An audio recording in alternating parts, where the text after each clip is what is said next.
Welcome. You're listening to the next episode of Whistlekick Martial Arts Radio, and today my friend Liz and I are going to discuss where is your time best spent. Liz, how are you today? I'm excellent. How are you? I'm doing very well. I'm excited to have this conversation with you, but before we get there, I want to make sure, just in case we have a brand new listener where today is your first episode of Whistlekick Martial Arts Radio, which, if that's the case, welcome. Thanks for joining us. We here at Whistlekick obviously produce this podcast with nearly 1,000 episodes, which are brought to you, the listener, completely for free. That's right. It does not cost you one single solitary penny. I mean, you could make the argument it costs you your time, and time is money. All right, I'm not getting there. We're not going there. But we bring you this show for free, and you can find out all of the things that about this episode and other episodes at www.whistlekickmartialartsradio.com. And there you can find a page for every single episode we've done. You can find show notes, you can find photos, you can find transcripts, you can find contact information for our guests. All of that stuff is available there for you.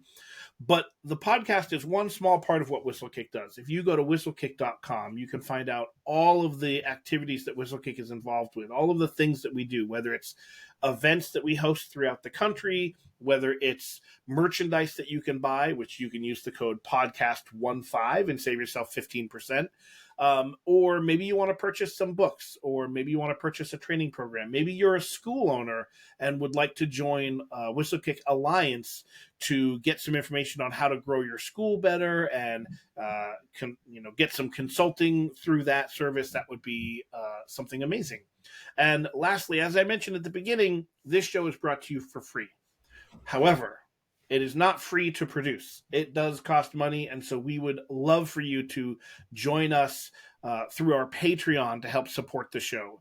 patreon.com/whistlekick, and you can support us for as little as $5 a month, which last I looked is less than the cost of a cup of coffee pretty much these days. So if you'd be willing to buy Jeremy or I a cup of coffee once a month, that would really, really help us in our mission to bring martial arts to everyone for 6 months. We think the world would be a better place, and it will help us connect, educate, and entertain traditional martial artists of the world. Liz, we are here to discuss a topic that you brought to me, actually. Yes. Yep, I did. And that is, where is your time best spent? So where did you not come up with this episode, but like when you were thinking of this topic and you brought it to me, what were you thinking? So it actually kind of stems from when I put seminars together. So when I am drawing inspiration on what I want to teach, I'm like, I tend to draw on things that I've struggled with in the past, and then try to input, some different pathways or paths I went down to teach in different styles, to kind of help those who probably also struggled with those same things. Yep. And you have experience in a few different styles, right? I do. Which makes it, I don't want to say more difficult, but like it gives a lot more aspects of different avenues for you to go down. It does. Yeah. So my original art, I would say, would be Taekwondo. But I have sort of dabbled in a couple of different things. And then at the end of the day, I really like trying to hone in on body mechanics. I'm sure you all have heard the statement Jeremy has made: the body can only move in so many different ways, right? And to go one step further, there's only so many ways it really should go. And so I try to do it from like a almost like little kids building foundations. Like when you teach a child language, there, you start, there's a step one. And I also have experienced a lot of injuries, not necessarily martial art related always. And so I had to kind of take a step back and look at my training and say, okay, I know that this is a struggle. Here is where I am doing really well. Where does it make sense to put my the time that I have? And so yeah, I figured it would be a good topic to dive into. Yeah. And, it got me thinking, there are lots of aspect of, I mean, pick your art, whatever art it is, whether it's Taekwondo, karate, Kung Fu, one of the, tons of martial arts out there. Within your school, there are lots of things that you likely train in. So I'm going to use myself as an example. In the schools that I've worked with and trained in, I've got forms, I've got 1 or 2 step sparring, I've got weapons work, I've got regular sparring, I've got applications, I have self-defense stuff. Like there's a ton of different things that we do in the school. And so your question of what of those things, what should we really be focusing on? The things that we're the least good at, or the things that we're okay at, or the things that we're great at, right? And so in your training and your thinking, what is your philosophy in that regard? So I definitely put forth the question, but I tend to have a blended answer. I don't sit on one side of the fence or the other. I think that my injuries, or the times when I had to pause being able to do specific things, happened at different ranks. Okay. And I think that when I was a younger rank, I felt it necessary to be able to really focus on the things that I wasn't good at. An example, I have blown my knee multiple times, and so, relearning and rediving into, are you just never going to be able to do a spinning kick? Or is that something you're going to invest the extra time outside of class to rehab and to focus and build? Mm-hmm. I think as I got older into adulthood and also into martial arts in rank, I also felt more like I maybe couldn't go back. And so I felt torn. When you walk into class and you're in a black belt class, right, there is a different pace and expertise level that you need to show up as sometimes. And when you're struggling in one area, you can kind of feel like, as good or as not as it is at this moment, you're going full bore with it, right? And so trying to balance that. I also got a chance to, through Whistlekick and through the different things that Whistlekick offers, the different events, go and learn things that I have never been experienced or never had in my schools. And that opened up a whole new world to allowing myself to dive into things that I wasn't good at, but in a different frame of mind or a different way. I come from Taekwondo style, so flow was not really something, like compared to Kung Fu or Tai Chi. Flow wasn't something I really got to experience when I was. And so when I talk about, trying to rebuild my knees and that confidence and the structure, right, I got to dive into more of what the flow looks like, rather than just like, can you go from 0 to 60 and hit a target? So that has kind of been, short term, my journey of what it looks like going through the different aspects. So yeah. And I get that. And that makes a lot of sense given where you were, in your training at the time. I think another aspect to think about, which I talked about in last week's episode with Nick and Mark, about where you're at with your body, right? Like you said, like, your knee was hurt, that's gonna alter what you work on. That doesn't mean those other things aren't important, but I mentioned in last week's episode, like, I'm gonna have to have surgery on my foot.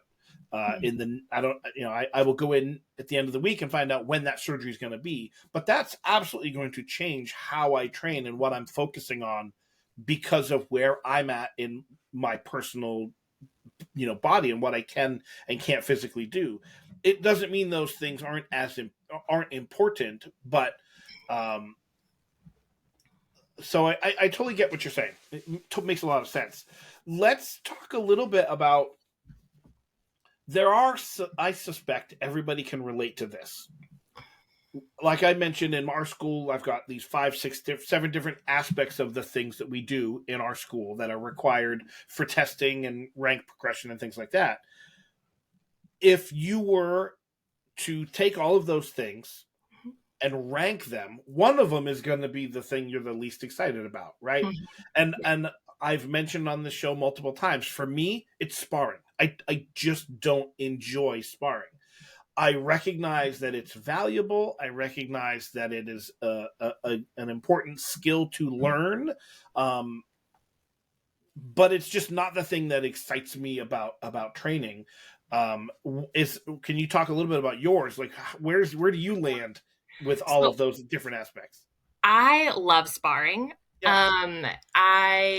One of the struggles that I had growing up was the overthink and stall. Okay. And so I never really got to experience that in sparring because it's semi adrenaline. You're just going, you're flowing. But where I really struggled with was forms. And so my forms looked beautiful when I could get the whole form to come out together. There was a lot of renditions of, remixes in those. And so I think the other part too is when you're struggling in an aspect, sometimes you have to ask yourself why, right? Why do I love sparring? Because it's fun for me. I am one of those crazy people who absolutely love sparring. One of my favorite things is sparring with multiple people, like 1 versus 3. And that's not a lot of people's favorite thing. And it's because it's like a quick chess game to me, right? Whereas forms, I feel like there needs to be a certain level of quiet and calm and sort of rhythmic movement to what you're doing. And I really struggled with sort of test anxiety growing up. And so when I would do forms at a testing environment, right, all of that would come up and I'm like, I don't remember. I could have just shown you the form 30 seconds ago and you're like, okay, now's the test, ready, go. And I'm like, I got 2 moves, that's it. And so it took me a while to understand that, actually through Craig, who's been on numerous episodes, that one of the easiest ways to kind of get through some of the mental blocks or mental struggles is, are you having fun? So one of the tricks that I did growing up was I would use the same song. So my memory with music is very awesome. There was this show growing up called like The Singing Bee, and it was like karaoke, but they'd stop and you'd have to sing the rest of the words, and that I can do. And so I would use the same song for Togi. I would use the same song for Chungji, not so much Chungji because that was the first one. And so in my head, when it was go time, I would just play that song, right? And it was fun for me, and it changed the stressor from, oh my gosh, can you remember, to, oh, let me play this song in my head. But still to this day, I would still rank sparring ahead of forms, just because it was my original joy, right? And maybe as I get older, it would change. But now in my brain, I couldn't imagine forms surpassing sparring. But I'm also fairly young still. So, well, and I'm not suggesting that it should. I'm just every single person listening to this episode or watching. If you're watching on YouTube, then you can see my cool dragon hoodie. I didn't wear one today. I should have. But I'm not suggesting that what is your favorite thing should change, but every single aspect of the things you work on, one of them is going to be the least. you might love everything that you do in your school, but statistic, just the way it is, one of those things is going to be something that you're not as excited about. I think for me, all of the aspects, I think if your school, and I'm talking to people that are not running their own school right now, if you're just a student in school, all of those things are important because your instructor has said they are, right? If your school doesn't do XYZ, that's between the instructor and the curriculum and, whatever. But if the instructor has said these are the things that we work on in the school, then those things are important in the instructor's mind, and you should learn those things.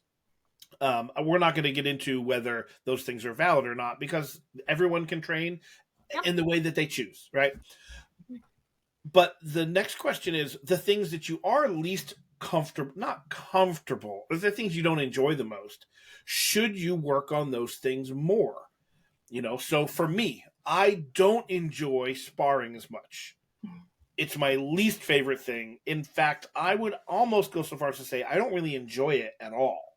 Like, and for you, it's forms. So should I work on my sparring more than I do my forms, which I love?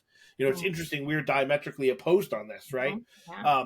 Or should you work on your forms more and you're sparring less because the forms are the thing that you recognize you're least comfortable? And I don't want to say you said you're the least good at them, but the thing that you enjoy the least. Yeah. So what are your thoughts there? Should you work on your forms more than your sparring? I feel like I have, right? So because I know that they tend to be, I would say, my least favorite, I feel like I have put a lot more work into them. I feel like to almost better answer that question, I have to go with something that's not on the opposite ends of the polar spectrum, right? Sure. So let's take weapons, for instance. Okay. I've always loved doing weapons. I am not very good at them. I did not have a lot of environments where I got to grow up and practice in them. And so when I get the opportunity, yes, I feel like because I'm not very confident in them, it's not something that I think about and go, oh my gosh, I need to practice more in that. Whereas self-defense, I feel less confident than sparring, but I definitely practice it way more. And I definitely have invested, I think, a lot more practice time in it. And that's one of those moments for me where weapons tends to be a lot more joyous, but I definitely don't invest the time than self-defense. So I feel like I put the time into what I feel less confident in, not necessarily what I have more joy or least joy in, if that makes sense. So it turns, it's a little bit, I before we had this conversation, I would have told you that I practice more in what I have least joy in, but that's not true. We've talked it out. I think it comes from least confidence, like we've sort of equated in our society that practice is, we'll say practice makes perfect, even though that's not necessarily what I believe. But I think practice gives you, more confidence in something. And I've sort of learned that throughout my my martial art journey. And so I naturally gravitate towards least confident, insert more practice, and it will come. For me, I think the answer is it depends. That it depends on what and we've talked about this on the show a lot, what your why is. If you are a school owner, and a second ago I talked about if you're just a student, if you're a school owner and you recognize that all these aspects are important, you probably, if you don't work on the thing you don't like, we'll take me for example. If I don't work at my sparring to get my sparring better, then all of my, which I recognize is important, then all of my students are not going to enjoy or get much out of and get better at sparring. Yeah. If you don't enjoy forms at all and they're the thing you dislike the most or you like the least, I don't want to say you dislike them, but if you don't work on your forms, that will be, if you're teaching students, that will be handed down to them. And so I think as an instructor, I tend to think you should probably consider working on those things a little bit more so that you get better at them so that your students can also progress at that. As a student, I think it depends on what you're looking to get out of the art. If obviously instructors said these things are important, then work on those things enough so that you can progress. And if rank is what you're striving for, then you have to be good enough to at least progress in rank. So for me, if I was a student of, if my instructor was like, you can't test yet because you're not good enough at sparring, well, then I'm going to work harder at sparring because I'm going to want to take the next rank. But if I'm good enough at sparring, and I have the option to work on things, well, I am going to work on the things that I enjoy more because I'm good, quote, enough at the aspect that I don't like. And so I'm going to work on the things that I like. But again, it depends on what your why is, on why you're training and what you're going for. Does that make sense? Absolutely. I would say that I have a recently transitioned. I'm always a student, right? But I recently have made that transition into, okay, well, now I spend a good amount of time in an instructor role now. And because of that, through the journey of growing up and doing that transition, that is true.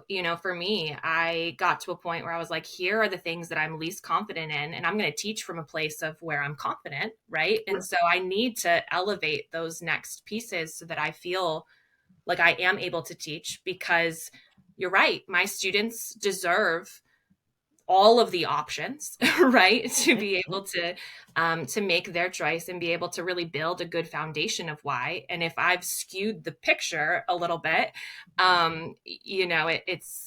it's hard for them to be able to develop that. So yeah, exactly. So I think the question we posed at the beginning of the episode was, where is your time best spent? The answer is it depends. I think. What you're looking to get out of it and what your goal is. And I think a student versus an instructor, I think those goals will clearly be different, right? Not that an instructor can't be a student. I mean, obviously, you can constantly be learning. But I think it's important to keep that sort of aspect in mind when you're thinking about this question is, what are you looking to get out of it? So, yeah, exactly. Anything else? I don't think so. I think what I love about talking with you in general, whether, it's through this or is, I always end the conversation a little bit deeper in a topic than what I started, right? What I originally thought. And that's my favorite aspect about these kind of conversations and topics. And so thank you. I appreciate being on and having this conversation with you. So we'll have to have you on again, because if the listeners didn't know, this is your first time. It is my first time. Yep. You have been mentioned in the past because you and Jeremy have known each other for a long time. We've known each other for a while, so you've been mentioned on the show, but it's great to have you actually here, and we'll have to have you back. Absolutely. So is there an aspect for the listeners and people watching, is there an aspect that we didn't talk about? If so, please let me know. You can contact me, Andrew at whistlekick.com. If you have any thoughts or questions for Liz, you can send them to me. I'm certainly happy to pass them along to her. And, one of the things I didn't mention at the beginning, this show is available on YouTube, so you can always go and listen there or watch there. And if you do, please hit the like button on this episode. Subscribe, get notifications. All of those things help. If you are a strong listener to the show, you listen to all these episodes on your podcast player, that's awesome. But go to YouTube, like and subscribe to our page because to our channel, because it does make a difference. We certainly appreciate it. As just a reminder, whistlekick.com is where you can go to find out everything about what we do here at Whistlekick. Whistlekick Martial Arts Radio is where you can go for the podcast itself. And until next time, train hard, smile, and have a great day.